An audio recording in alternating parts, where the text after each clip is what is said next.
అప్పుడెప్పుడో ఎలక్షన్ల ముందు షురువైంది. ఇంకా కొస్సెల్లుతలేదు కాళేశ్వరం పంచాయతీ. తాపకోసారి షే పార్టీల్లో పువ్వు పార్టీల్లో కాళేశ్వరం కుంపటిని రాజేస్తూనే ఉన్నారు. దాని మీద కార్ పార్టీలు నిప్పుల పడ్డ ఉప్పు లెక్క చిటపటలాడుతూనే ఉన్నారు. ఇక ఈసారి ఏమైందంటే కాళేశ్వరం ముచ్చట పార్లమెంటు దాకా పోయింది. 1,00,000 కోట్లు గంగల కలిసినాయని సెంటర్ నీళ్ల మంత్రి నోటెంట వచ్చేటాళ్లకు గులాబీ లీడర్లు మస్తు గుస్స చేస్తుర్రు. గడ్కరీ గారు చెప్పింది నిజమా? ఢిల్లీలో పార్లమెంట్లో ఎకనామిక్ సర్వే రిపోర్ట్లో చెప్పింది నిజమా? లేదు నిన్న రాజ్యసభలో నీళ్ల మంత్రి చెప్పింది నిజమా? ఎవరి మాట నిజం?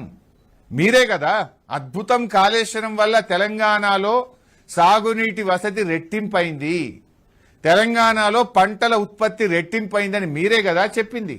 పొగిడేటోళ్ళు మీరే, తిట్టేటోళ్ళు మీరే. గీదెక్కడాన్ని అలం అన్నట్టు మాట్లాడిండు మాజీ మంత్రి హరీష్ రావు సారు. సోమవారం రాజ్యసభలో సెంటర్ నీళ్ల మంత్రి సిఆర్ పాటిల్ మాట్లాడిన ముచ్చట్ల మీద మస్తు గరం అయిండు. ఇవాళ 1,00,000 కోట్ల అవినీతి అయింది అంటున్నోళ్లే మరి ఆయాల ఎట్లా పొగిడిండ్రు అని సూటి పెట్టిండు సారు. అంతేకాదు, ఉత్తమ్ కుమార్ రెడ్డి 2026-27 బడ్జెట్ బుక్లో ఆయన గారు ఏం చెప్తారంటే, నేనేమంటాడు, రేవంత్ రెడ్డి గాని సిఆర్ పాటిల్ 1,00,000 కోట్లు కొట్టుకపోయింది, ఖర్చు పెట్టింది 90,000 కోట్లు అయితే 1,00,000 కోట్లు కొట్టుకపోయింది అంటారు. మరి 1,00,000 కోట్లు కొట్టుకపోతే ఉత్తమ్ కుమార్ రెడ్డి గారు ఏమంటారు, ఇంట్లో కాళేశ్వరం ప్రాజెక్టులో ఇప్పుడు బారుతున్న లక్షల ఎకరాలకు అదనంగా 24-25లో 3,000 ఎకరాలు కొత్తగా పారకం పెరిగింది. 25-26లో 5,000 ఎకరాలు కొత్త ఆయకట్టు సాగులోకి తెచ్చాము అని నీళ్ల మంత్రి ఉత్తమ్ కుమార్ రెడ్డి సభలో పెట్టిన నివేదిక. గిట్ల పువ్వు పార్టీల ముచ్చట్లు, చెయ్యి పార్టీల ముచ్చట్లు ఇద్దరు మాట్లాడినవి చూపించుకుంటా ఇద్దరు ఒకటే అన్నట్టు కూడా బాణాలేసిండు మాజీ మంత్రి. గంతేకాదు, కాళేశ్వరం ప్రాజెక్టుతోని ఏం ఫాయిదా లేకపోతే దాని నీళ్లతోని గంధమల్ల ప్రాజెక్టు నింపేతందుకు ఎట్లా శంకుబండ వాదిచ్చిండ్రు, రంగనాయక సాగర్ కేంచి కాలువలేంటికి తవ్వుతాండ్రు అని గిట్ల తీరొక్క తీరులా అడుగుతాండ్రు కారు పార్టీ వాళ్ళు. ఇంకో దిక్కు మరిగా 1,00,000 కోట్లు గంగల కలిసినాయని పువ్వు పార్టీ వాళ్ళే పార్లమెంటులో చెప్తాండ్రు కదా. తెలంగాణలో పాత సర్కారుల మీద సిబిఐతోని కార్వాయి చేయించాలి అని కాంగ్రెస్ లీడర్లు అడుగుతాండ్రు. అయితే ఉత్తగా ఓటి మాటలు అంటారు కానీ అసలు కారు పార్టీ వాళ్ళని కాపాడుతున్నదే చెయ్యి పార్టీ వాళ్ళు అంటున్నారు కాషాయం లీడర్లు. ప్రధాన ప్రతిపక్షం అని చెప్పేటటువంటి టీఆర్ఎస్ పార్టీ, కాంగ్రెస్ పార్టీ ఈరోజు రెండు పార్టీలు కూడా నిరాకరైనాయి. గతంలో 1,00,000 కోట్ల అవినీతి జరిగిందని, ఆయా ఎంపీల పేరు మీద అవినీతి అంతా కూడా బయటకు తీస్తామని, విదేశాలలో దాగినటువంటి సొమ్మంతా కూడా తిరిగి తెలంగాణ రాష్ట్రానికి తీసుకొస్తామని ఇక్కడ ఉన్నటువంటి కాంగ్రెస్ పార్టీ మేనేజ్ అయితే ఢిల్లీలో ఉన్నటువంటి కాంగ్రెస్ పార్టీని ఈరోజు అపోజ్ చేయింది టీఆర్ఎస్ పార్టీ. ఢిల్లీ నుండి ఇక్కడ కాంగ్రెస్ పార్టీని కంట్రోల్ చేస్తున్నది. గిట్ల మళ్ళోసారి గట్టిగానే రాజుకున్నది కాళేశ్వరం కుంపటి. మరి ఈసారి ఎన్నొద్దులు మండుతుందో మళ్ళీ ఎప్పుడు చల్లబడుతుందో చూసుకుంటా పోవాలి కుంపటి.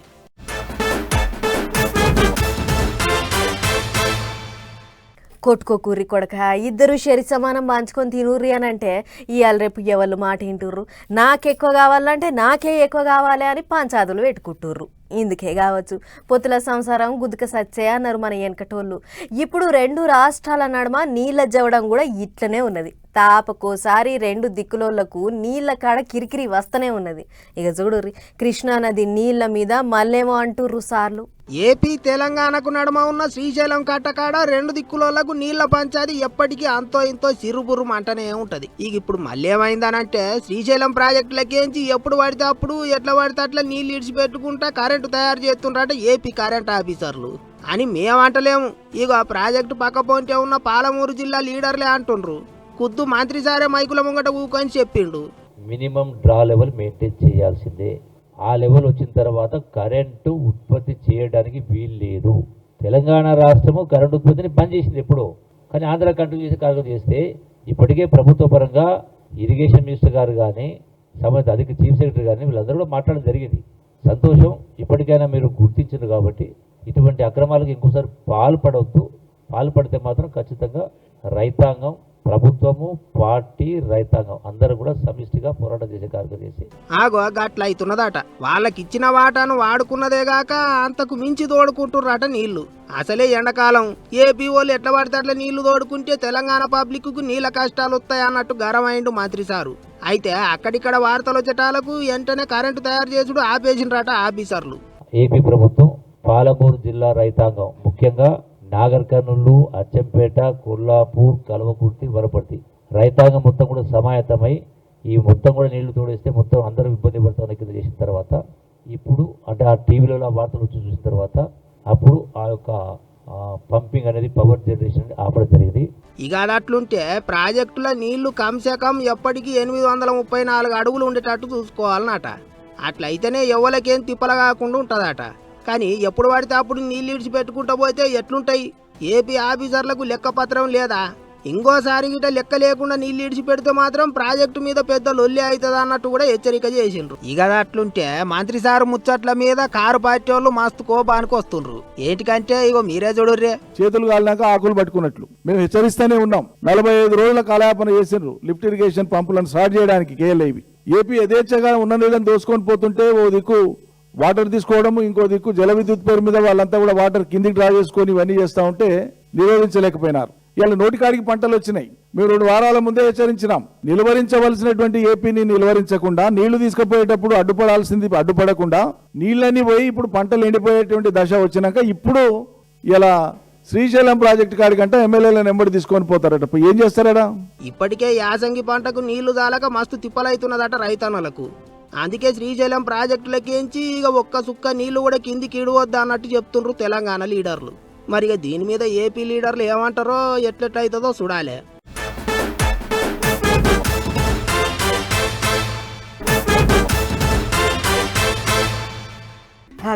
వాళ్ళకో న్యాయము మాకో న్యాయం, అందరికీ ఒకటే రూల్ ఉండాలి. ఆయన మంచి మాటలు చెప్పినా సరే బద్నాం చేస్తారా? నేరీ లోకం ఇట్లా తయారైందేంది? ఏమైంది పిల్లకు అట్లా నారాజు అవుతుంది అని అనుకుంటుర్రా? ఈ ముచ్చట్లు నావి కావు, ఇగో సార్వి. సార్ నమస్తే సార్, ఏమెళ్ళే సార్? అబ్బో సార్ పేపర్లు సగబెడుతున్నాడంటే ముచ్చట మస్తు సీరియస్ ఉన్నట్టున్నది. రాజకీయ నాయకుడిగా నేను సారా అంటే మాత్రం అందరు ట్రోల్ చేశారు. మళ్ళీ సినిమా యాక్టర్లు వాళ్ళు గ్లాసులు పట్టుకుంటే హీరోలు, ఒక రాజకీయ నాయకుడిగా గ్లాసులు పట్టుకుంటే మేము హీరోనా? కరెక్ట్ పాయింటే పట్టుకుండు సారు. అవగాని సారు, ఇంతకు గిలాసులు పట్టుకునుడు తప్ప ఒప్ప? ముందు అది చెప్పు సారు. నేను తాగమని చెప్తున్నామా? మీరే కదా సినిమాలల్లా డ్రింక్స్ పట్టుకొని ఒకడేమో బాటిల్ ఇట్లా తిప్పుతారు, ఒకడేమో ఇట్లా తాగుతాడు. ఊరుమురిమి మంగళం మీద పడ్డట్టు సినిమా హీరోల మీద పడ్డడేంది సారు? ఖుషి మూవీ చూసినా మొన్న. దాంట్లో పవన్ కళ్యాణ్ ఆలీ ఉంటాడు. ఆలీ ఇట్లా ఇంటికి ప్యాకెట్లు పెట్టుకొని అది 2000 టైంలో అప్పుడు అరాక్ బ్యాండ్ మన తెలంగాణ ఏరియాలో ధూల్పేట నుంచి తెచ్చినా అని చెప్పి మన ధూల్పేట వాళ్ళని చిన్న చూపుగా చూపించినారు. అంటే అక్కడ ప్యాకెట్లు దొరికితే చూపించారు. అవును సార్ చూపించిర్రు, కానీ పబ్లిక్ అంతా కలిసి గా సినిమాను సూపర్ హిట్ చేసిర్రు. ఆ కాలంలోనే 20 కోట్లు వసూలు చేసింది. పవన్ కళ్యాణ్ తాగకుండా తొక్కు నాకుతాడు. మళ్ళీ ఇదేం కల్చరు? నేనేం నెగిటివ్ చెప్తలేను పవన్ కళ్యాణ్ గురించి, అది మూవీ లాగా చూడాలి. బరాబర్ ముచ్చట్నే, కానీ మీరు గట్లా మాట్లాడుతుంటే ఆయనతోని మీకేవో పాత పంచాదులు గిట్లా ఉన్నాయేమో అని అనుకుంటుర్రట సార్ పబ్లిక్. అదైతే కరెక్ట్. ఒక రాజకీయ నాయకుడిగా నేను సారా అంటే మాత్రము అదిగో కాంగ్రెస్ ఎమ్మెల్యే సారా తాగమంటుంది. నేను తాగమని చెప్తలేను, నేను ఇప్పటికి చెప్తున్నా తాగొద్దంటున్నాను. ఆయన ఇవాళ రేపు అన్ని సినిమాలలో తాగుడు గురించి చూపిస్తారు కదా సారు, మరి దానికి ఏమంటారు? అదే బాలకృష్ణ మామాయికి పెగ్గులా అంటే పప్పులలో మామాయికి పెగ్గులా అంటే 1, 2, 3 పెగ్గులు తాగుతున్నారు. మళ్ళీ అది మన సెన్సార్ బోర్డు ఇవన్నీ బ్యాన్ చేయాలి కదా. మళ్ళీ అసలు మూవీస్లలో డ్రింక్స్ తాగేదే చూపించొద్దు. కరెక్టే సారు, కానీ సినిమాను సినిమా లెక్కనే చూడాలి. గదంతా యాక్టింగ్ అంటుంటారు కొంతమంది పెద్ద మనుషులు. సరే అది అట్లా ఉండనివ్వరు, కానీ సోషల్ మీడియా ముచ్చట్ల మీద ఏమంటావు సారు నువ్వు? ఏది పెట్టంగానే కాదు, సోషల్ మీడియా ఇష్టం వచ్చినట్టు నా తాగమంటుందని చెప్పేసి పని చేయండి. నేను మహిళలకు చెప్తున్నా, మీ భర్తతో మీ తలపైన చేయి పెట్టుకొని ఒట్టేపించుకోండి. అటు ఇటు తిరిగి ఆఖరికి మా అక్క చెల్లెల దగ్గరికే వచ్చినావా సారు? గమ్మత్తున్నది ముచ్చట. తాగేటోళ్ళని నువ్వు ఆపితే ఇంకో దగ్గర పోతావు. నువ్వు అరాక్ ఆపినవు, ఇండియన్ ఇది ఫారెన్ లిక్కర్ స్టార్ట్ చేసావు, అది తాగేస్తున్నావు. ఎవరు తగ్గించినారు చెప్పండి? మహిళలు కరెక్ట్ ఉంటే భర్తలు ఖచ్చితంగా తాగుడు తగ్గిస్తారు. మీ ముచ్చట్లు ఎట్లున్నాయంటే తాగే మొగోళ్ళది తప్పు కాదు, వాళ్ళతోని తాగుడు మానిపియని ఆడోళ్ళదే తప్పు అన్నట్టున్నాయి సారు. అవు కానీ ఇంతకు ఇప్ప పూసారం మంచిదా కాదా? ఈవెన్ నీర కూడా మంచిది, హెల్దీ డ్రింక్. ప్రకృతి నుంచి ఏది వచ్చినా కానీ అది దేవుడు సృష్టించి అది మంచిది. కానీ ఎప్పుడైతే దాన్ని కల్తీ చేస్తారో అది మంచిది గదన్నట్టు. ఇప్ప పువ్వు ప్రకృతి నుంచి వస్తుంది, దాంతోని మంచి మంచి లాభాలున్నాయి అంటుండు ఎమ్మెల్యే అనిరుద్ రెడ్డి సారు. దాన్ని చిన్న చూపు చూడొద్దు అని కూడా కోరుతుండు.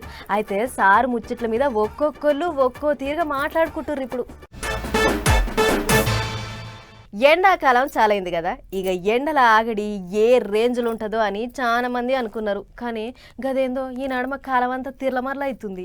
ఎండాకాలంలో వానలు, వానాకాలంలో ఎండలు కొట్టుకుంటా అంత పరిశాన్ చేస్తుంది. అసలు ఏ కాలంలో ఉన్నామో కూడా ఎరకైతలేదు జనాలకి అన్నట్లు. కాలంలో పడ్డ వానలకు రైతులు మస్తు ఆగమవుతుర్రు. ఇక చూడుర్రు మీరు. అయ్యో రైతన్న ఎంత పనాయ చూడురుల్లా. పసుపు కొమ్ములు పనికి రాకుండా పోయినాయి, ఒడ్లు కొట్టుకపోయినాయి, మొక్కజొన్న మొత్తం నానింది, మామిడి పంట నేల రాలింది, మిర్చి పంట గూజు పట్టింది. ఇక చూడురే ఎంత ఆగం చేసిందో ఈ వాన జల్లగుండా. ఏడ చూడు ఇదే కథ. ఎట్టకాలం వానలు చేయంగా ఆదిలాబాదు, నిజామాబాద్, వరంగల్ జిల్లాల దిక్కైన నష్టం ఇది. సోమవారం పొద్దుగా జోపుడు చూపిన గాలి దువారానికి చాలా దిక్కుల పంటలు నేలకొరిగినాయి. వరి, మొక్కజొన్న, మామిడి అసంటి పంటలు పురాగా అడ్డం పడి అన్నదాతలను పెద్ద పరిశాల పడేసినాయి. అమ్ముకుందామని మార్కెట్కు ఒడ్లు పట్టుకొస్తే కుండపోత లెక్క పడ్డ వానకు ఒడ్లన్నీ నీళ్ళలా కొట్టుకుపోయినాయి. జనగాం జిల్లాల ఒడ్లన్నీ నీళ్ళపాలైతే నిర్మల్ జిల్లాల మామిడి, మొక్కజొన్న, పసుపు కొమ్ములు పురాగా దడిచి దేనికి పనికి రాకుండా అయింది. రాత్రి కురిసిన అకాల వర్షానికి మొత్తం మొక్కజొన్న 6 ఎకరాల చేను ఇట్లా మొత్తం నేలపాలైంది. ఇలా అంతా పాలు పోసుకునే సమయం, ఈ ఎలాంటి రూపాయి లాభం కూడా వచ్చే పరిస్థితి లేదు రైతుకు. ఇక అంతా పెట్టుబడి అంతా నాశనం అయిపోయింది. గవర్నమెంట్ నుంచి మమ్మల్ని ఆదుకోవాలని కోరుకుంటున్నాం. అదన్నట్లు ఏపుగా పెరిగిన పంట ఎట్టకాలం గాలి దుమారాలకు అడ్డం పడ్డది. పెట్టిన పెట్టుబడి అంతా మునిగినట్లే. మాకిక సర్కారే దిక్కని అనబట్టిన అన్నదాతలు. అటు నిజామాబాద్ పట్టణంలో ఉన్న పసుపు మార్కెట్లో ఇగింత ఆగం. జోపుడు జోపితో మార్కెట్లో కుప్పలు లెక్క పోసిన పసుపు కొమ్ములన్నీ నీళ్ళలో 4 ఇలా పడ్డాయి. అవో రైతు గడ్డం సాయానేమో అంటాడు కదా. నేను పసుపు నిన్న ఇక్కడికి తెచ్చాను, రేటు మామూలుగా పలికింది. ఈరోజు వర్షంకు మొత్తం తడిసి ముద్దలైపోయినాయి. 5 కుప్పలు ఉంటే 5 కుప్పలు మొత్తం నీళ్ళలోనే ఉన్నాయి. ఇది పసుపు. ఇప్పుడు కమిషన్ వాళ్ళు వచ్చి తీసుకున్న వారు ఎంత కట్టేస్తారో తరుగు తెలియదు. దీనికి గవర్నమెంట్ ఏమైనా చేయాలి, లేదా ఇక్కడ ఈ తాటిపత్రలు కానీ గట్టెరు నీళ్ళు సిస్టమ్ కానీ పోవడానికి ఉండాలి. ఇక్కడ నీళ్ళు మొత్తం ఆగిపోయినాయి. దీనికి ఏం చేసింది లేదు ఇంతవరకు. ఏదో ఉంది మార్కెట్ కమిటీ అని అంతే పేరుకు. ఇది కథ. కాలంగాని కాలంలో పడ్డ వానలకు రైతులంతా తెర్లైనం. చేతికొచ్చిన పంట కండ్ల ముంగట్నే నీళ్ళ పాలైంది. మరిగా మా పెట్టుబడింది, రానుపోను ఖర్చులేంది, మా రెక్కల కష్టమైంది. 6 కాలం కష్టం చేస్తే అంత తుట్టే ఉంది. జర మా దిక్కు సర్కారే చూడాలి, మమ్మల్ని ఆదుకోవాలని ఒక్క తీరుగా కోరుకుంటారు రైతులు. అంతేకాదు వ్యవసాయ అధికారులు దబ్బిన పంట నష్టం సర్వే చేసి లెక్కలు సర్కారుకు పంపాలని అడగబట్టిరు. మరిగా పని ఎన్నడు ముంగటేసుకుంటారో ఏమో గాని వానలతోని పెద్ద చిక్కే వచ్చి పడ్డది రైతులకి. ఇప్పుడు చూడాల మరిగా వీళ్ళకి ఎట్లా న్యాయం చేస్తారో. రోడ్డు ప్రమాదంలో 3 యువకులు మృతి. మూల మల్పుల బండికి టక్కరిచ్చిన కారు. బండి మీద ఉన్న 2 దుర్మరణం. ఒకరికి తీవ్ర గాయాలు. బండి మీదకెంచి పడి పానాలు పోగొట్టుకున్న 14 ఏళ్ల బాలుడు. హెల్మెట్ పెట్టుకొని ఉంటే పానాలు దక్కాయి అంటున్నా అక్కడి పబ్లిక్. ఇట్లా రోజు బొచ్చడి వార్తలు చూస్తాం టీవీలల్లా, పేపర్లల్లా. అగో అసొంటి కాకుండా ఉంటేతందుకు ఎసొంటి జాగ్రత్తలు తీసుకోవాలనేటిది పబ్లిక్కు ఎరికే చెప్పేతందుకు ఈసొంటి ఏషాలు కట్టిర్రు నల్గొండ పోలీసు వాళ్ళు. యముడు పక్కన చిత్రగుప్తుడు, యమభటులు. యముని చేతుల గద, యమపాసం ఉంటే చిత్రగుప్తుని చేతులనేమో పాపాల చిట్ట, యమభటుల చేతులనేమో కత్తులు. అంతా నల్గొండ రోడ్ల మీదకి వచ్చిర్రు. మందు తాగి బండ్లు నడిపేటోళ్ళు, హెల్మెట్ లేకుండా బండ్ల మీద ఎక్కి తిరిగేటోళ్లను ఎత్తుకపోయేటందుకు. హెల్మెట్ లేకుండా చౌరస్తులు ప్రభు ఇతరు నల్లగొండకే అద్దగాని అనుకొని హెల్మెట్ పెట్టకుండా తిరుగుతున్నాడు. హెల్మెట్ ధరించిన తన నెత్తి పైన వెంట్రుకలు ఊడిపోతాయని చెప్పి అడ్డగిడ్డగా తిరుగుతున్నాడు మహాప్రభు. చిత్రగుప్త మహాప్రభు ఇతడు చిట్టా లెక్కింపు చిత్త మహాప్రభు. రోడ్ల మీద అయ్యేటి టక్కర్ల మీద నల్గొండ పోలీసోళ్ళు అరైవ్ ఎలైవ్ కార్యం పేరుతోని రోడ్ల మీద బండ్లేసుకొని తిరిగేటోళ్లకు గీ తీరుగా ఎరక చెప్పిర్రన్నట్టు. ఆవు మరి హెల్మెట్ పెట్టుకోవాలి కదా. టక్కర్ అయితే నెత్తి పగలకుండా ఉంటది, పానాలు పోకుంటూ ఉంటది. ఉత్తగా చెప్తే ఇనరని ఇట్లా యముడు యమభటుల వేషాలు కట్టుకుని వచ్చి ఇచ్చంత్రంగా అవగాహన కల్పించిర్రన్నట్టు. నల్గొండ పోలీస్ తరఫు నుంచి మా రిక్వెస్ట్ ఏంటంటే అందరు వాహనదారులకి మీరు దూరం చిన్నదైనా పెద్దదైనా ఎక్కడికైనా వెళ్ళినప్పుడు మాత్రం కంపల్సరీగా హెల్మెట్ అనేది వేసుకోవాలా. రేపటి నుంచి మా తరఫు నుంచి నల్గొండ పోలీస్ తరఫు నుంచి ఎన్ఫోర్స్మెంట్ అనేది చాలా గట్టిగా చేయడం జరుగుతుంది. హావు మరి తాయి బండేసుకుని రోడ్డెక్కుడు, టకర్లు చేసుడు, సెల్ ఫోన్ చూసుకుంటా బండ్లు నడుపుడు, పానాలు పోగొట్టుకునుడు, రాంగ్ రూట్ల బండ్లు నడుపుడు, ఎదురుంగొచ్చేటి బండికి టకరిచ్చుడు. ఇదే కథాయే. హెల్మెట్ పెట్టుకోకుండా బండి వేసుకొని రోడ్డెక్కితే మీ బండెనక ఎమబట్టులు ఎక్కుతారన్నట్టు ఎరక చెప్తుర్రన్నట్టు. అంతేకాదు బుడ్డ పిల్లగాళ్లతోని డాన్స్ లేపిచ్చిర్రు కూడా. కానీ ఏమాట కామాటే గిట్ల ఏషాలు కట్టిన పోలీస్ అన్నల యాక్టింగ్ మాత్రం అదిరింది పొర్రి.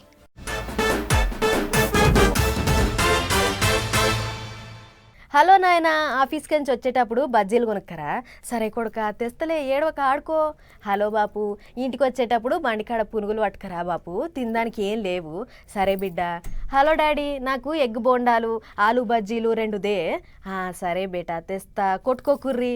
ఇగో ఇట్లా ఇంటికాడ నుంచి పొల్లగాళ్ళు ఫోన్ చేస్తుంటారు పనుల మీద పోయిన నాయనలకు. ఇక వాళ్ళు చెయ్యంగానే పిల్లల మీద ఉన్న పాయరం కొద్దిగా వందలు పెట్టి కొనుక్కపోతుర్రా. ఆగో అసంటోళ్ళ కొరకే గీ వాడతా. మీరు నమ్మినా నమ్మకున్నా ఇది అల్లమే. అవు కానొస్తలే గిన్నె లేచి తిప్పుతుంటే అల్లం గంత తెల్లగుంటదా అని గరం కాకుర్రి. కాకుంటే అల్లం ఉండదు.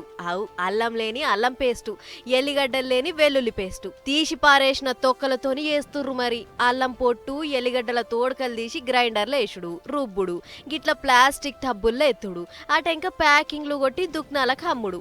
చూడంగానే సూపులకు సూపర్ ఉందని ఎగబడి కొంటారు మనోళ్ళు కూడా. మళ్ళేండో కాదు, మన హైదరాబాద్ పట్టణంలోనే ఖైరతాబాద్ టాస్క్ ఫోర్స్ పోలీసోళ్ళు ఈ కల్తీ సరుకునంతా పట్టుకొని కేసులు రాసి సీజ్ చేసిర్రు.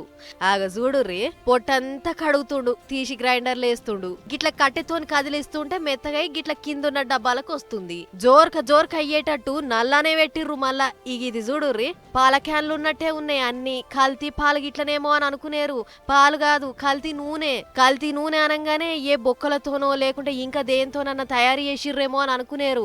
ఇంతకు మునుపు హోటళ్లల్లో కాగిన నూనెను గిట్ల క్యాన్లు నింపుతుర్రు. చిన్న హోటళ్లకు అగ్వసగ్వక అమ్ముతుర్రు, మందిని ముంచుతుర్రు. ఇదే కథ ఇది కూడా హైదరాబాద్లే. హైటెక్ సిటీలో దొరకబట్టిర్రు అధికారులు. హోటళ్లల్లో కాలిన నూనెను కిలోకు 20 రూపాయలు ఎంబడి కొంటుర్రట. వీధి వ్యాపారులకు 70 రూపాయలు ఎంబడి అమ్ముతుర్రట. ఇట్లా అవుతుందని పట్నంలో దుకాణాలు చెకింగ్ చేస్తే ఏడ చూడు కల్తీ సర్కే. కల్తీ నూనె, కల్తీ అల్లము, కల్తీ ఐస్ క్రీంలు. దేని ఇడుస్తలేరు బద్మాష్ గాళ్ళు. పట్నం అంతా కల్తీ సరుకులు వారిస్తుర్రు.